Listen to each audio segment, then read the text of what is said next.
तो इस समय जो हम लोग स्टार्ट किए हुए हैं इजराइल और फ़िलिस्तीन का विवाद, इसके फर्स्ट पार्ट में हम लोगों ने ये अध्ययन किया कि किस प्रकार यूके और यूएसए के कूटनीति के द्वारा इजराइल अपने अस्तित्व को प्राप्त कर रहा था और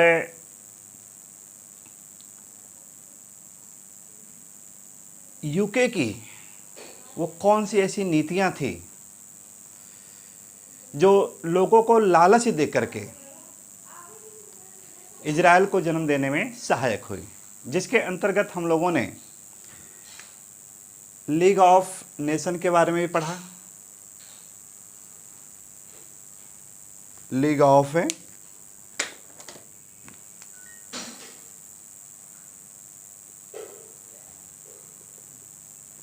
नेशन के बारे में देखा कि 1922 में जो इजराइल की समस्या थी या यहूदियों की जो समस्याएं थी वो लीग ऑफ नेशन को सौंप दिया गया और 1945 में यूएनओ का गठन हुआ। 1945 में इस्टेब्लिश हुआ अपना यूएनओ और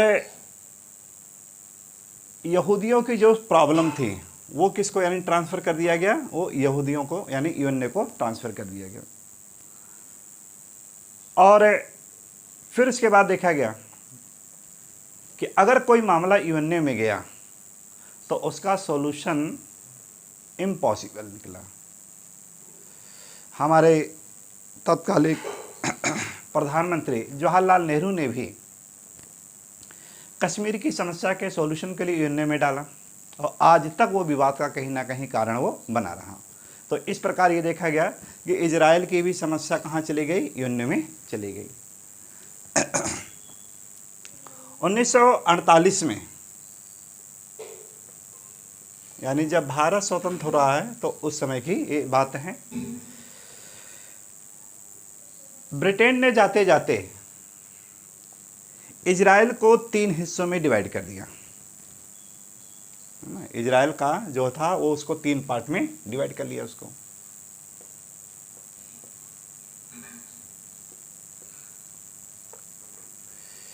इसका जो एक पार्ट दिया गया वो यहूदियों के सौंप दिया गया, जिसमें लगभग 44% भूभाग इसके अंतर्गत में आया। और दूसरा जो पार्ट था, जो मैक्सिमम पार्ट था इसका, अरब देशों को दे दिया गया। अरब देश को सौंप दिया गया जो कि 55%, या ये कह सकते हैं अरब देश में जो फिलिस्तीन।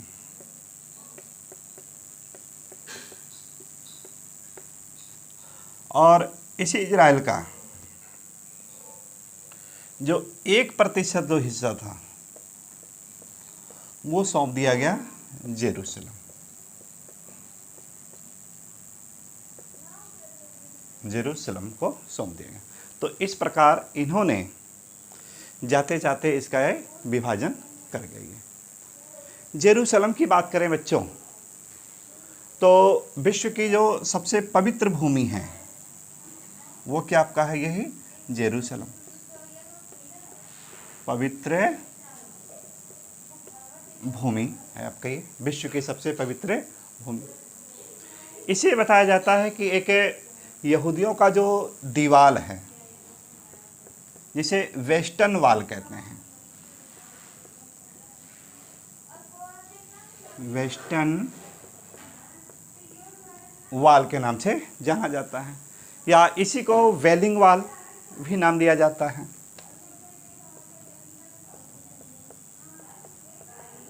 वेलिंग वॉल, या इसी का एक नाम और है आपका कोटेल वॉल।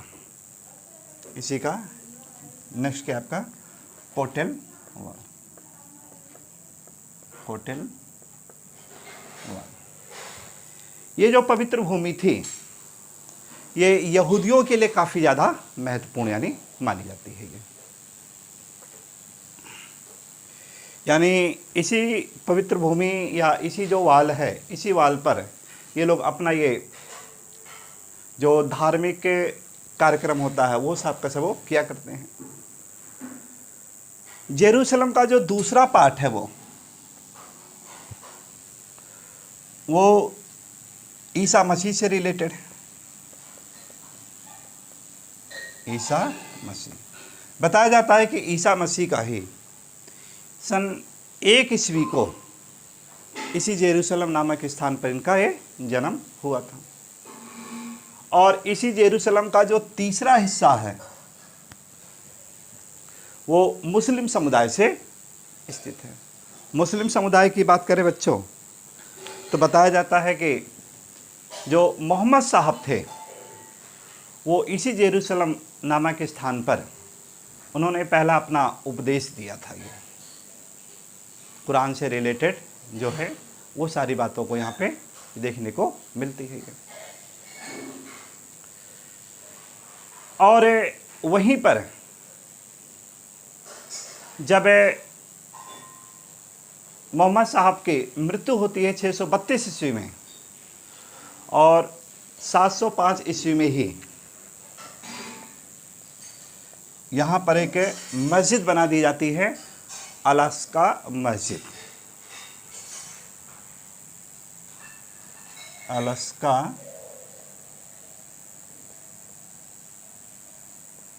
मस्जिद का निर्माण किया गया। और निर्माण करने वाला कौन था? जो उम्मद खलीफा थे, अब्द अल मलिक।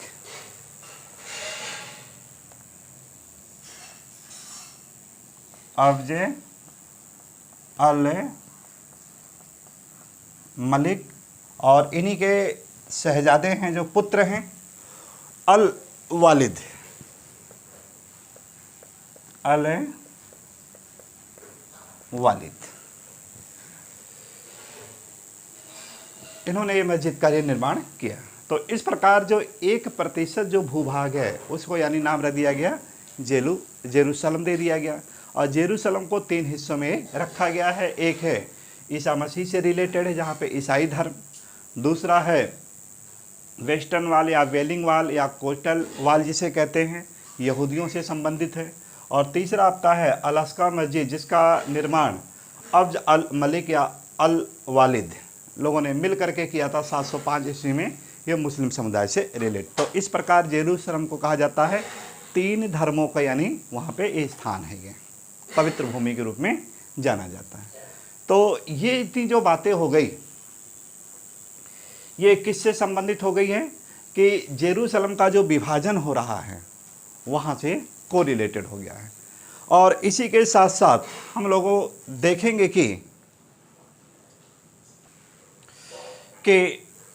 जेरूशलम का जो मानचित्र है यहाँ पे आपको जो बोर्ड पे नज़र आ रहा है, इसके अगर मानचित्र की बात करें कि सऊदी अरब से रिलेटेड इसका जो सबसे पश्चिमी भाग है या अरब का जो पश्चिमी भाग है इसके सबसे पश्चिम में एक आपका सागर मिलेगा और उस सागर का नाम बच्चों है भूमध्य सागर है।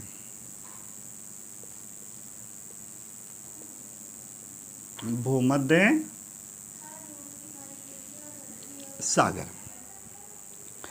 और इसकी सीमाओं की बात करें हम लोग तो इसकी सीमाएं 4 देशों के साथ लगती है। ये क्वेश्चंस आए हुए हैं, पूछा गया है कि कौन कौन से देश हैं जो इजराइल की सीमा के साथ ये टच करते हैं। ये और बच्चों का फ़ोन भी आता है, कहते हैं कि सर ये सीमाओं से रिलेटेड है, इसमें बहुत मिस्टेक हो जाता है तो इसको कैसे याद करें। तो बहुत आसान तरीका है उसको याद करने के लिए कि इसी को एक ट्रिक के द्वारा हम लोग ये याद कर लेते हैं। लस्सी जम गई,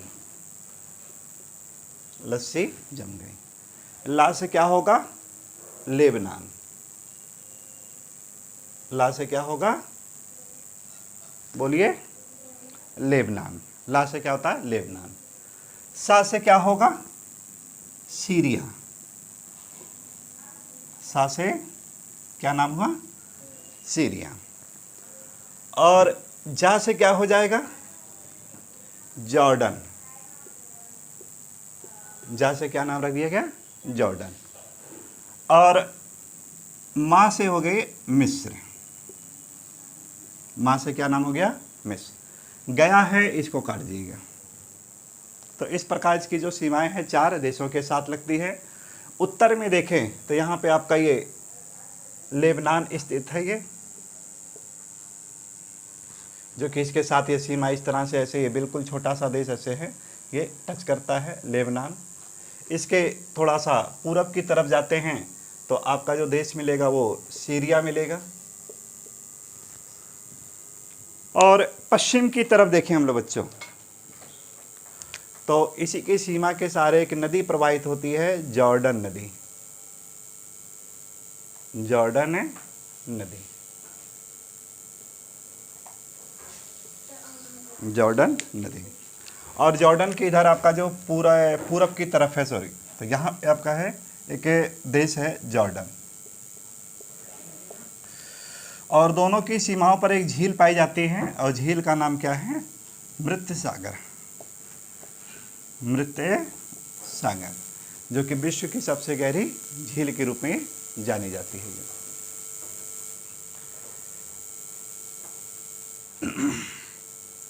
यहाँ की लवणता काफ़ी ज़्यादा है ना? मृत सागर की लवणता काफ़ी ज़्यादा है, इसलिए इसका घनत्व काफ़ी ज़्यादा है। और जब घनत्व ज़्यादा है तो बच्चे यहाँ पे बहुत अच्छे अच्छे गेम भी खेलते हैं, जाएंगे, उछलेंगे, कूदेंगे, उसमें नहाएंगे, धोएंगे, लेकिन कभी डूबेंगे नहीं, है ना? तो बहुत लोगों की जिज्ञासा होती है कि मृत सागर में चलते हैं जहाँ पे कभी डूबा नहीं जा सकता है, तो इसलिए फेमस है, प्रसिद्ध भी है आपका ये। और दक्षिण में देखें यहाँ पे तो एक है आपका अबाका की खाड़ी, यहाँ ऐसे आपका स्थित है, इसका नाम है अबाका की खाड़ी। ऐसे अबाका की खाड़ी।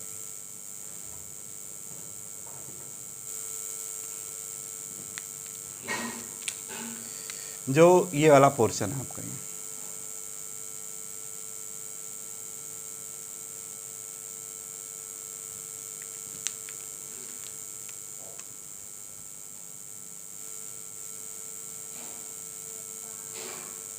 अबाका की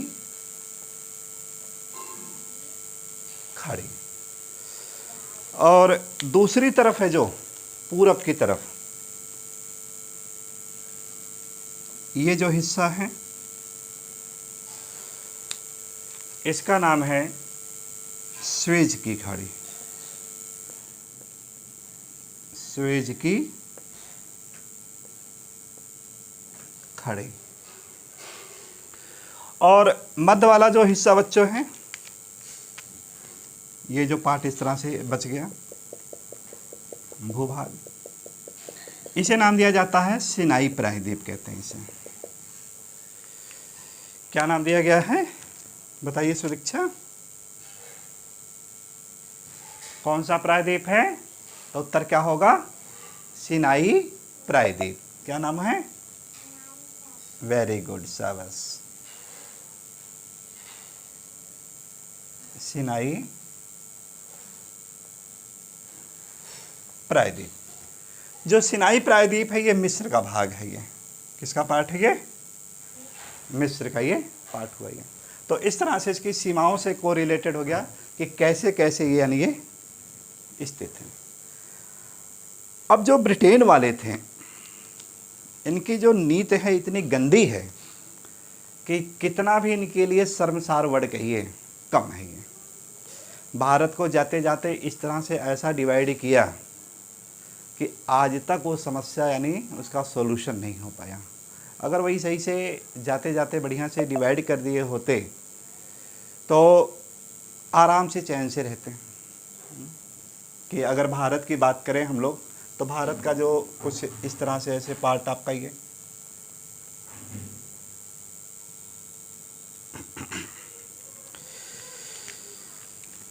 इसका जो पूर्वी क्षेत्र था जिसे पूर्वी पाकिस्तान कहा गया, पाकिस्तान को सौंप दिया गया। पश्चिम वाला जो ये हिस्सा है ये भी पाकिस्तान को दे दिया गया, और बीच वाला जो हिस्सा दे दिया गया वो किसको दे दिया गया, भारत को दे दिया गया, कि भारत पूरब से भी असुरक्षित रहे और पश्चिम से भी असुरक्षित रहे। और यही सेम कंडीशन इन्होंने इजराइल के साथ भी यही काम किया था, ये कि इजराइल का ऐसा ही विभाजन किए कि हमेशा क्या ये परेशान ही रहे। इसका जो सबसे उत्तर वाला जो पोर्शन है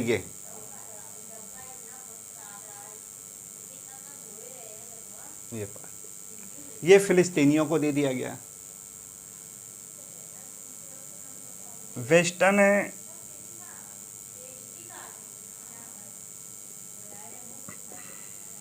बैंक जिसे कहते हैं, ये किसको सौंप दिया गया, तो उत्तर क्या होगा, ये फिलिस्तीनियों को सौंप दिया गया।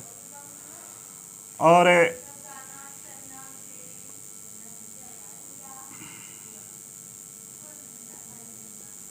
जो सबसे पश्चिमी भाग था ये भी क्या कर दिया गया, ये फिलिस्तीनियों को सौंप दिया गया। मतलब इस तरह से ऐसा उन्होंने किया कि फ़िलिस्तीन कभी सुरक्षित रहे ही ना और इजराइल भी कभी सुरक्षित रहे नहीं। यानी बिल्कुल सेम वही कंडीशन जैसे भारत के साथ चाल चली, वही सेम कंडीशन क्या थी, इजराइल के साथ भी ये समस्या बनी रही और अंततः आज तक ये बनी हुई है।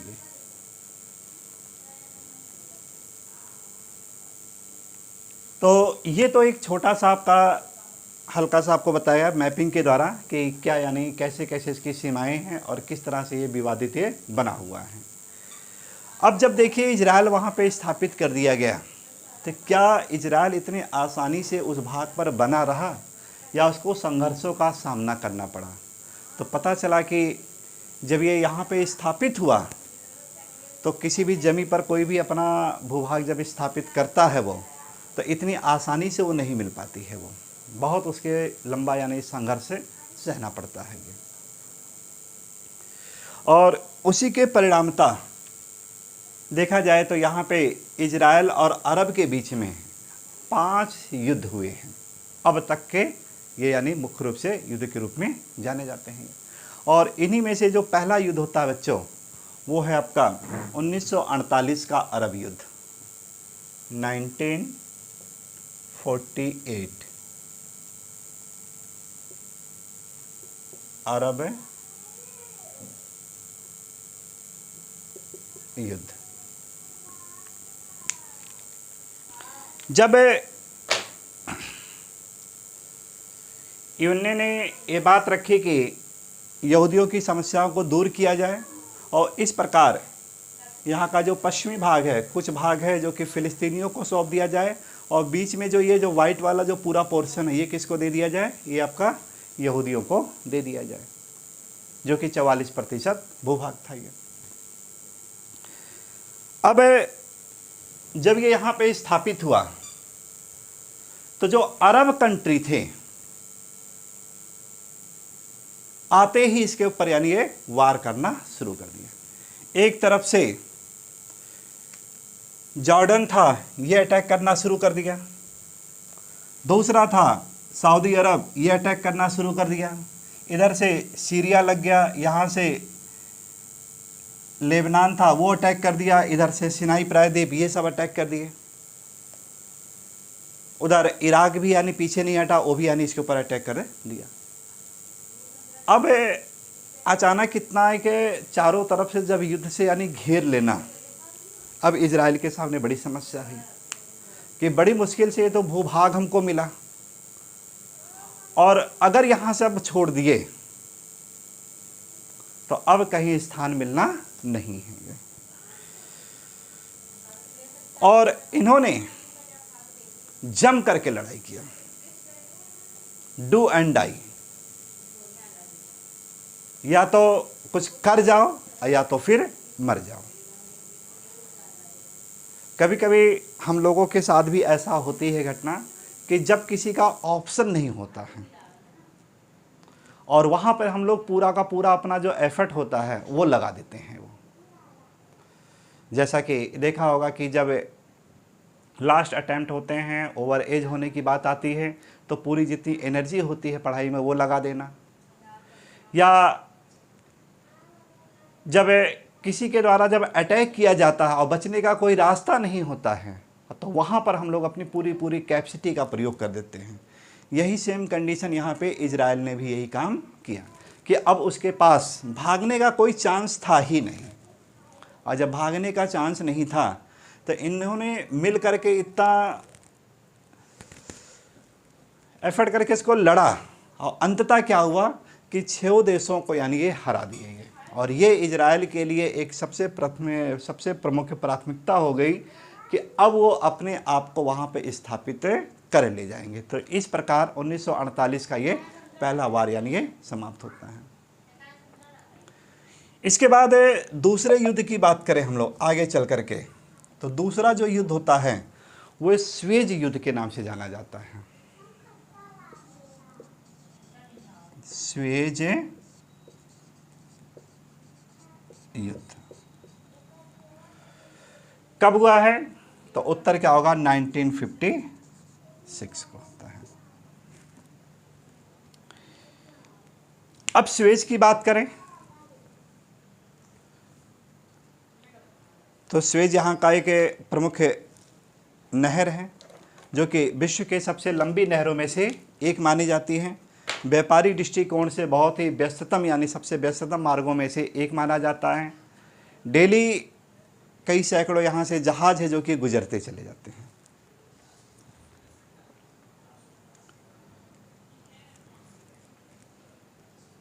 अब इसके पीछे घटना जो घट रही है,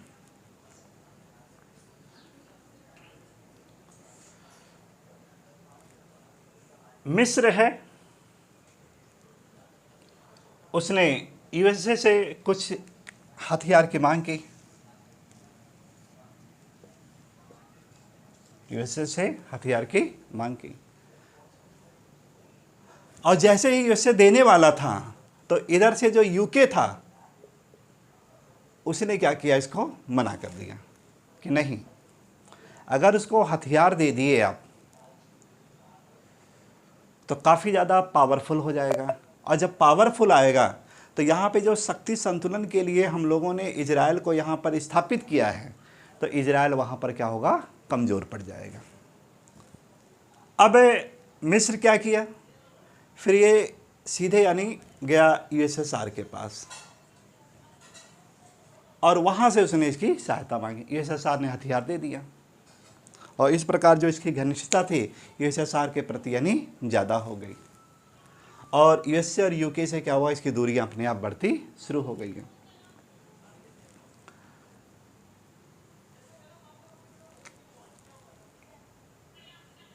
एटीन 59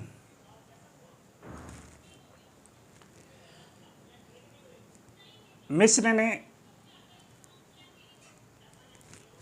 एक नहर का निर्माण किया गया। इसका जो भूभाग था ये सिनाई प्रायद्वीप वाला ये पार्ट है, यहाँ से एक नहर ऐसे निकाली गई जो कि लाल सागर और भूमध्य सागर को आपस में लिंक कर रही है। इसका जो निकालने का जो मूल कारण था कि व्यापारिक मार्गों को छोटा करना, और इस प्रकार जो वेबर का न्यूनतम परिवहन का लागत सिद्धांत है उसको कहीं ना कहीं फॉलो करना है कि इससे क्या होगा कि परिवहन की लागत कम आएगी और इससे हम लोगों का जो आपसी जो देश है वहाँ पे विकास होगा, लोगों का यानी फ़ायदा ज़्यादा होगा, एक्सपेंसेस जो खर्चे हैं फालतू के वो कहीं ना कहीं उसमें कटौती आएगी। तो अब जो ये स्वेज नहर थी, फ्रांस ने इसका ये निर्माण किया। यहाँ के फ्रांस की जो कंपनी है उसको ठेका दे दिया गया, टेंडर दे दिया गया, और महात्मा गांधी का जो जन्म दिन का जो ईयर है 1869 वहाँ पे ये स्वेज नहर बन के तैयार हो गई।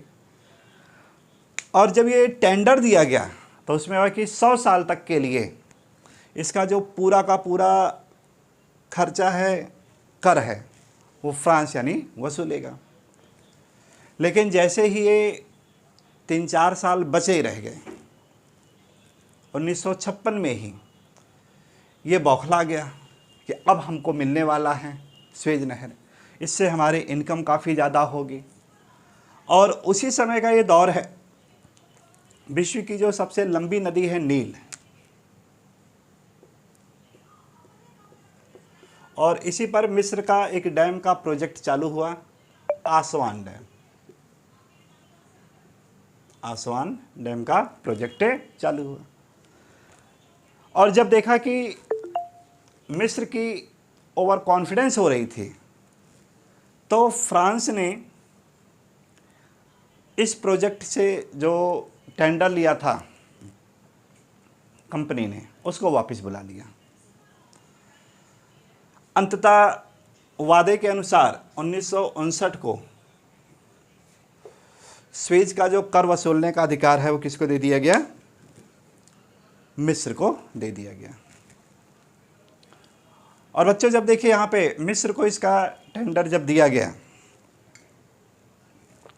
तो इनकम काफ़ी ज़्यादा हुई उससे, उसको इनकम बहुत ज़्यादा हो रही था। और जब इनकम उसकी बढ़ी तो उसकी इच्छाएं भी बढ़ना शुरू हो गई।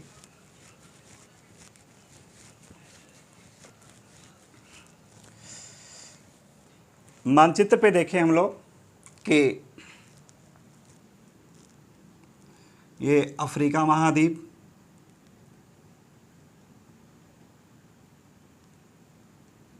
और ये आपका लाल सागर,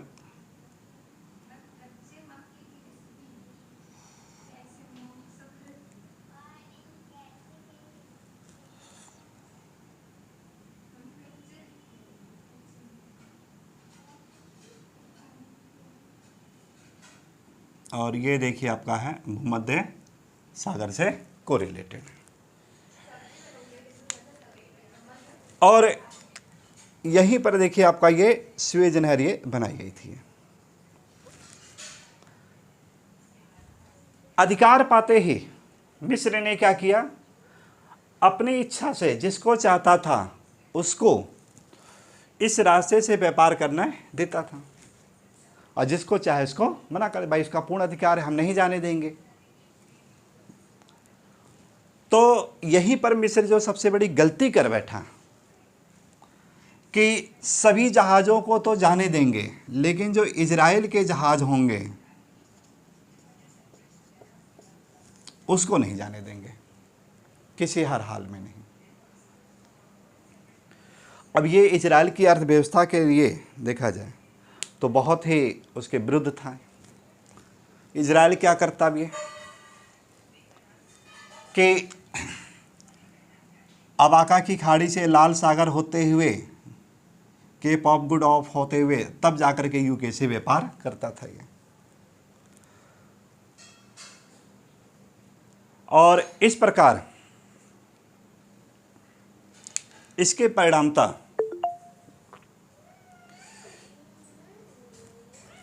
जो यूएसए था उसने उकसाया इजराइल को, अब तुम्हें बहाना मिल गया है, अब क्या करिए, इस पे वार करिए।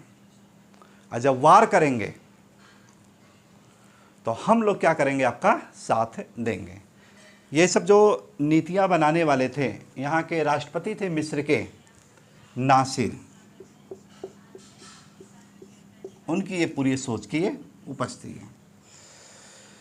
अंततः ये क्या हुआ कि यहाँ से एक विवाद हुआ, कॉन्फ्लिक्ट हुआ, और कॉन्फ्लिक्ट के तहत यानी ये स्वेज नहर को लेकर के दोनों देशों के बीच में ये युद्ध होता है ये। इसके बाद आते हैं हम लोग इसके तीसरे युद्ध के बारे में, और ये भी युद्ध है काफ़ी ज़्यादा ये निर्णायक हो रहा है ये। 1967 1967 का युद्ध, और इसी युद्ध को जो नाम दिया जाता है 6 डे वार के नाम से जाना जाता है। इसे किस नाम से जाना जाता है, तो उत्तर क्या होगा, 6 डे वार के नाम से जाना जाता है।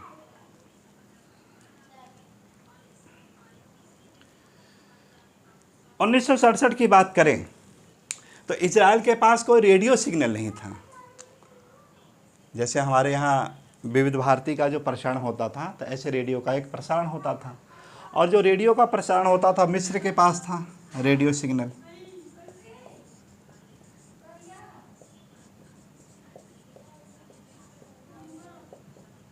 और इसी रेडियो सिग्नल के द्वारा इजराइल में जो रेडियो के द्वारा वहाँ पे है न्यूज़ सारे सब मिलते थे, सब चीज़ें। इसी समय जो रक्षा मंत्री थे इजराइल के, मोसे डायन,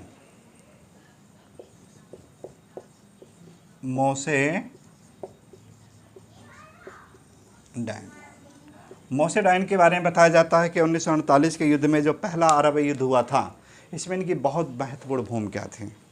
और युद्ध में ही इन्होंने अपनी आंख भी गंवा दी थी, एक आंख से अंधे भी हो गए थे। और इस युद्ध में इन्होंने मोसे डायन को फिर एक अवसर मिला अपनी योग्यता को दिखाने के लिए। अब इजराइल देखिए मोसे डायन के नियंत्रण में, और यहाँ से रेडियो सिग्नल के माध्यम से ये इजराइल की तरफ संदेश क्या भेज रहा है कि अब की बार अब इजराइल को धूल चटा देंगे। अब फिर ये देखिए ये परेशान कि अब क्या करें, है ना, कि फिर इस तरह से दोनों के बीच में यानी ये युद्ध होना तय हो गया। तो इस प्रकार बच्चों जो 6 डे जो वार चला मोसे डायन के नियंत्रण में, और इसमें इन्होंने एक जो बात कही, 6 दिन की बात ही छोड़िए, 1 दिन के अंदर ही हम लोग निर्णायक युद्ध लड़ेंगे और इसको जीत लेंगे। बताया जाता है कि इस युद्ध में इतनी वीरता से ये लोग लड़े, इजराइल लोग।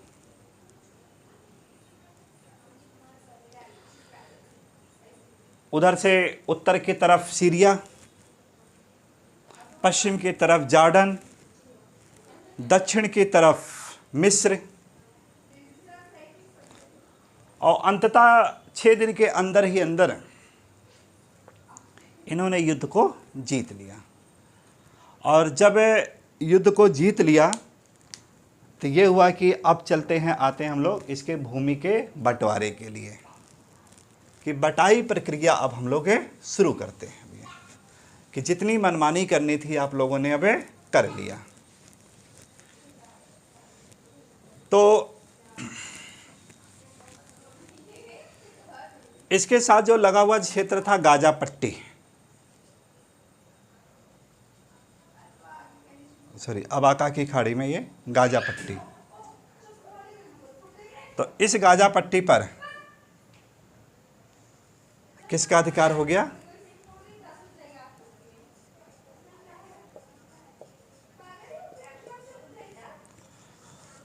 मिस्र के लेकर के इजराइल ने अपने कब्जे में ले लिया। जॉर्डन का पश्चिमी वाला पार्ट है, जो जॉर्डन नदी है, इसका जो पूर्वी है, पूरब की तरफ पूर्वी बैंक और पश्चिम की तरफ पश्चिमी बैंक, और इस पश्चिमी बैंक पर ये इस क्षेत्र पर भी यानी किसका अधिकार हो गया?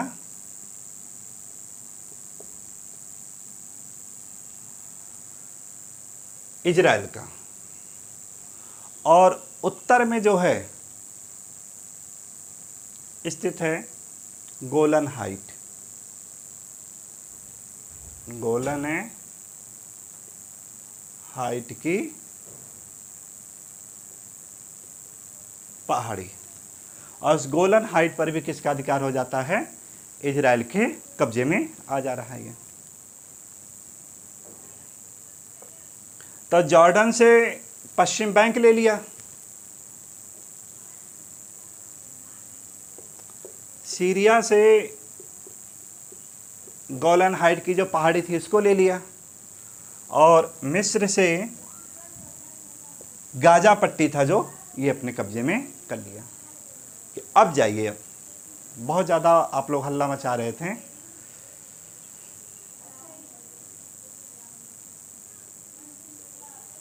तो मिस्र जो था, बाद में इसने क्या किया कि इजराइल को प्राथमिकता जब दे दिया तो गाज़ा पट्टी इसका वो वापस कर दिया। लेकिन जॉर्डन और इजराइल का जो ये वाला पार्ट था, ये पश्चिम बैंक और गोलन हाइट, इस पर इसका कब्जा ये बरकरार रहा। इसमें जो सबसे महत्वपूर्ण था इसके लिए जो जीत थी वो गोलन हाइट थी। ये काफ़ी ज़्यादा था क्योंकि यहाँ का ये सबसे ऊंचा भूभाग। अब बताया जाता है गोलन हाइट की जो ऊंची चोटियाँ हैं उन पर वो आइस से पूरा वो ढका हुआ है वो, और जब आइस से ढका हुआ है तो परिणाम क्या है, वहाँ से फ्रेश वाटर आती है, और जो फ्रेश वाटर आकर के यहाँ पे जो झील है, झील में आकर के इकट्ठा हो रही है, वहीं से पानी पीते थे। इसने क्या किया कि उसका रास्ता ही बदल दिया कि लो अब, जिसकी वजह से जैसे आपको life line of Paschim Asia कहते थे आप लोग, उसका रास्ता ही बदल करके अपनी तरफ मोड़ लिया कि फ्रेश वाटर उनको मिल ही नहीं पाता है। ये पश्चिम बैंक से इस नदी का जो प्रभाव क्षेत्र था, नदी के प्रभाव क्षेत्र पर भी ये इसका अपना आधिपत्य हो गया। तो ये जो था आपका जो तीसरा युद्ध 1967 का, ये काफ़ी ज़्यादा महत्वपूर्ण था, जो कि मोसे डायन के नियंत्रण में लड़ा गया था ये। इसके बाद बच्चों जो चौथा युद्ध है वो भी अपने आप में काफ़ी ज़्यादा महत्वपूर्ण है।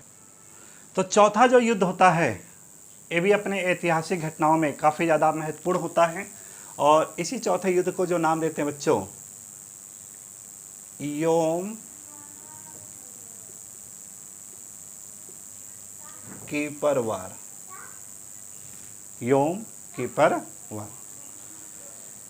अब यहाँ पे देखिए जो योम कीपर हैं, ये यहूदियों का पवित्र त्यौहार है। ये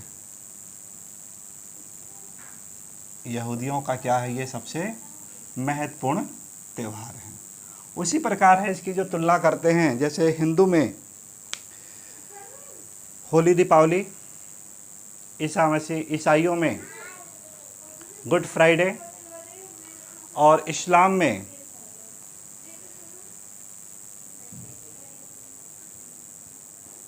रमज़ान से रिलेटेड ईद हुआ त्यौहार, या मुहर्रम का जो त्यौहार हुआ। तो उसी तरह से यहूदियों का जो सबसे पवित्र त्यौहार माना जाता है वो क्या है, योम किपर। इस योम किपर में बताया जाता है कि यहूदी लोग जो होते हैं ये अपने अंदर की जितनी भी बुराइयां होती हैं उसकी सब गलानी करते हैं, ये है ना। ये लोग क्या करते हैं कि जितनी भी बुराइयां आती हैं वो अपने किए गए जो पाप होते हैं उस पाप की माफ़ी मांगते हैं। ये पाप की क्या है, माफ़ी मांगते हैं। गुनाहों से क्या है कि ईश्वर के सामने अपने गुनाहों को पेश करते हैं। वो जिद अवस्था जो है इनका प्रमुख ग्रंथ है, उस ग्रंथ को ये पढ़ते हैं। तो और अपने जो ईश्वर होते हैं उनको ईश्वर को ये याद करना ये मूल रूप से है। ये और ये त्यौहार बताया जाता है कि मेल मिलाप को बढ़ावा देता है आपसी। जैसे ईद है आपके मेल मिलाप को बढ़ावा देता है, होली है ये आपको मेल मिलाप को बढ़ावा देता है, गुड फ्राइडे है ये भी आपके मेल मिलाप को बढ़ावा देता है। तो इसी प्रकार यहूदियों का जो प्रमुख त्यौहार है योम किपर, और ये सितंबर अक्टूबर के आसपास सेलिब्रेट होता है।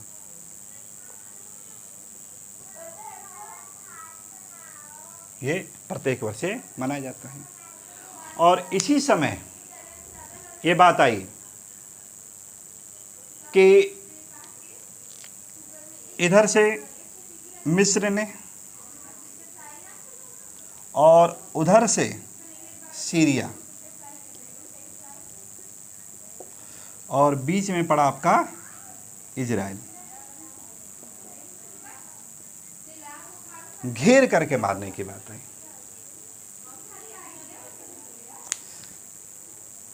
मिस्र ने यहां तक की प्रयास किया कि अपनी जो 90% फौजें थी ये सब के सब कहाँ पर उतार दिया कि इस रास्ते के द्वारा ये सिनाई प्रायद्वीप में उतार दिया कि घेर करके एक एक को मारेंगे।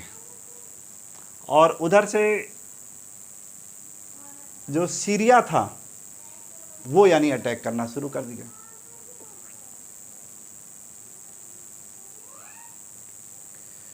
अब इजराइल देखिए चाल क्या चला कि ये इधर से प्रवेश कर रहे हैं इधर, और ये अपनी सेनाओं को इजराइल अब आका की खाड़ी से होते हुए इस तरह से इधर यानी प्रवेश कर रहे हैं इस तरफ की तरफ। बहुत ही आश्चर्यचकित, गोरिल्ला वार जैसे शिवाजी की तरह।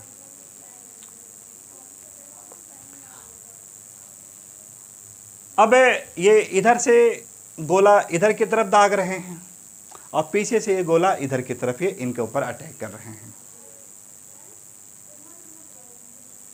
और जब ये प्रतिक्रिया के द्वारा दोबारा जब ये इस तरह से मार रहे हैं इधर, तो मिस्र के लोगों को परेशान हो रही है, कैसे हो रहा है।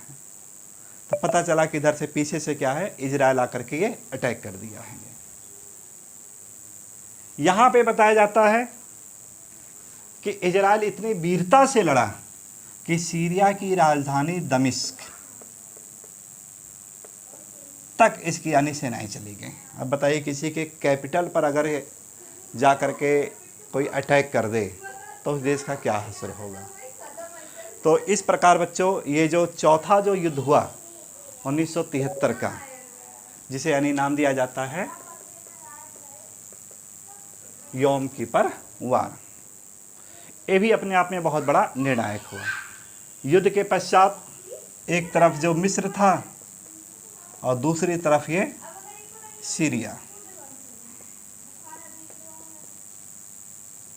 और जॉर्डन, इन लोगों ने सबने इसको मान्यता दे दी कि ऐसा है भैया कि अब आप लोग आपस में निपटिए, हम आप लोगों के इंटरनल मामले में हस्तक्षेप नहीं करेंगे।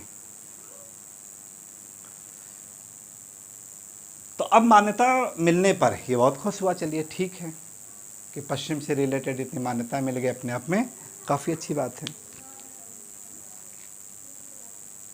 जो अंतिम युद्ध होता है 5वां लेबनान के साथ है ये, क्योंकि अभी लेबनान बचा हुआ जो इसके सीमाओं के साथ ये लगा था ये। अब चूंकि इतने ज़्यादा इसके साथ युद्ध हो चुके थे, ये परेशान हो गया था कि अपनी सीमाओं को सुरक्षित लेकर के, और ये हुआ कि लेबनान अभी बचा हुआ है। हालांकि जो लेबनान पे इसका जो युद्ध था वो गलत था, ये है ना, कि बताया जाता है कि 1982 में जब इस पे अटैक किया है और इतना भीषण ये वार किया है, ये बड़ी बड़ी बिल्डिंगें हैं वो बिल्कुल तहस नहस कर देना, छोटे छोटे बच्चे हैं, मासूम बच्चे, उनको बिल्कुल मार गिराना, और जो लेडीज़ थी लेडीज़ को मार गिराना, ये सारा चीज़। अगर कोई जैसे किसी के ऊपर अटैक करता है, कोई गलती करता है, उसको मारे तो चलिए कोई बात, लेकिन जब निर्देश को इस तरह से मारा जाता है, ये क्या है, वो उसके लिए बहुत गड़बड़ था ये। और इस तरह से इसने मानवता की जो सारी हदें थी इजराइल ने वो बिल्कुल खो दी थी। तो इस प्रकार ये पांचों युद्ध यानी ये लड़े, और पांचों युद्ध के द्वारा जो इसकी विजय हुई, और विजय ने साबित कर दिया कि इस एरिया में जो रहेगा वो इजराइल ही रहेगा, और फिलिस्तीन है जो दर बदर इस तरह से ऐसे भटकते रहेंगे। आज भी ये समस्या ऐसे बनी हुई है। अब बात आती है कि क्या ये 5 युद्ध लड़ने के बाद ये समस्याएं समाप्त हो गई है कि अभी भी इस तरह से है, सही है। तो बच्चों अवलोकन करें कि समस्याएं अभी समाप्त नहीं हुई थी, क्योंकि इसी युद्ध के बाद ही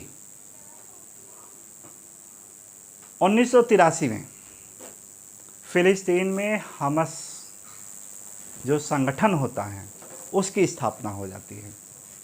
किसकी हो जा रही है? हमस।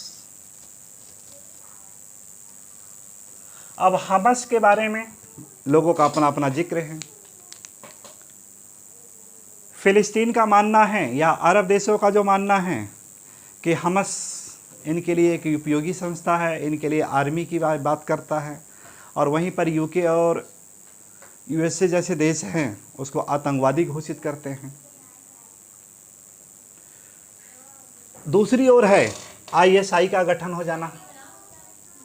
ISIS, Islamic state of Iraq and Syria. अब इसको भी देखिए एक नाम दे दिया गया है, इसे भी आतंकवादी संगठन दे दिया गया है कि जिसको देखते हैं उसी को पर अटैक करके मार देते हैं। तो युद्ध के परिणाम स्वरूप आज भी देखा जाए तो समस्या क्या है, ये आपकी बरकरार है, बिल्कुल ये बनी हुई है कि हमस और आईएस जैसे लोगों का यहाँ पे जन्म हो गया है, यानी सुरक्षित नहीं है ये।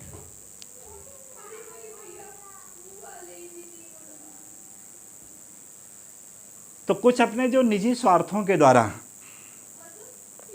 चाहे यूएसए हो चाहे यूके हो, उन लोगों ने मुस्लिम वर्ग को आपस में लड़ाने का प्रयास करना, शिया और सुन्नी को बात लेकर के। जैसे इराक की बात करें तो इराक में देखिए आपका शिया बाहुल्य हैं, ईरान है ये भी शिया बाहुल्य हैं, और ये दोनों के दोनों हैं यूएसए के यानी कट्टर दुश्मन। और वहीं पे जो सऊदी अरब है ये सुन्नी बाहुल्य देश है, और इसका सपोर्ट कौन कर देता है, यूएसए कर देता है कि ऐसा है आप हमको तेल पानी दीजिए, हम आपकी मदद करेंगे, शियाओं से आपसे यानी बिल्कुल डरने की बातें नहीं है, आपकी भरपूर सहायता की जाएगी। भारत है ये भी अपने आप में परेशान है कि क्या करें, इजराइल का साथ दे कि सऊदी अरब का साथ दे, या इराक या ईरान के साथ हैं।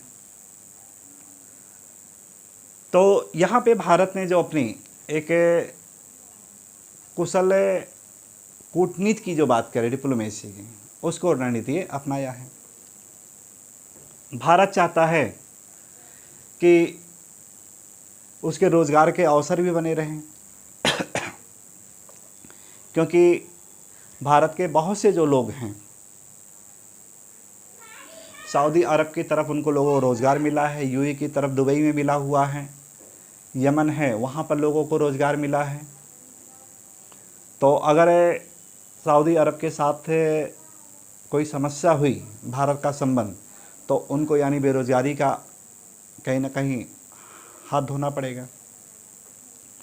दूसरी ओर है भारत के पास खनिज संसाधन नहीं है, और खनिज संसाधन ये इराक और ईरान से लेता है, तो उनके साथ भी संबंध बनाए रखना चाहता है। इजराइल है, इजराइल से जो टेक्निकल हैं आपके या ये कह सकते हैं जो हथियार की बात करें तो वो इजराइल से लेने की बात करता है ये। तो भारत का जो यहाँ पे एक कूटनीति देखें हम लोग तो स्पष्टवादी ना होकर के सबके साथ यानी एक तटस्थ यानी कूटनीति है इसकी।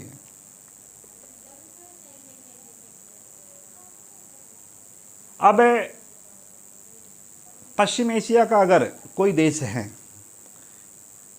इसके अगर विरुद्ध अगर बात उठाता है तो वहाँ पर उनको डराता है, धमकाता है कि ज़्यादा अगर कुछ किए तो सीधे आपका जो राजतंत्र है वो समाप्त कर देंगे। जैसे अफ़गानिस्तान में राजतंत्र समाप्त करके लोकतंत्र ले आया, इराक में है वहाँ पे सद्दाम हुसैन की सत्ता को समाप्त करके वहाँ पे लोकतंत्र स्थापित किया, सीरिया है वहाँ पे लोकतंत्र स्थापित किया, जॉर्डन है वहाँ पे लोकतंत्र स्थापित किया। तो इस प्रकार जो पश्चिम एशिया के जो अन्य देश हैं वो भी ये काफ़ी ज़्यादा डरे हुए हैं, और ये डर का जो कारण है ये लोगों के अंदर है कि हम लोग अप्रत्यक्ष रूप से क्या करें कि इनका यानी समर्थन देते रहें, और नहीं तो अंततः क्या होगा कि इराक यहाँ पे लोकतंत्र स्थापित है और यूएसए यहाँ पे लोकतंत्र स्थापित कर देगा ये। तो अपना अपना सबका देखिए यहाँ पे निजी स्वार्थ भी ये सब बना हुआ है। यासर अराफात की बात करें हम लोग, यासर अराफात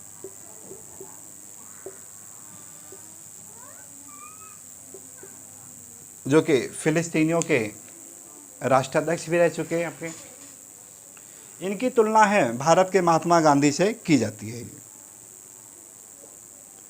कि 1988 में जब यासर अराफात फ़िलिस्तीन में आते हैं तो इन्होंने यहाँ की समस्याओं को सॉल्यूशन करने का प्रयास किया। ठीक उसी तरह से जैसे महात्मा गांधी ने अपने अंतिम प्रयास में पाकिस्तान और भारत की समस्याओं को सॉर्ट आउट करने का प्रयास किया और उन्होंने